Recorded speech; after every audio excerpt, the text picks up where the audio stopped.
Meron akong nakita dito mga kabihog na dahon nakatupi ito. Wala siyang sapot na iba. Ayan.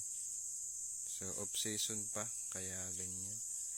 Hindi pa kita yung sapot nila. Then pagtingin ko dito sa loob ng dahon, meron gagamba. Pero hindi siya naman ganun pa kalaki. Tingnan natin. Maliit pa siya. Pula pusod ata ito.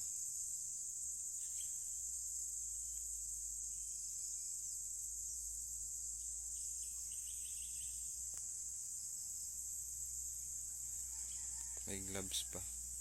Yan. Pula pusod dyan mga kabihog.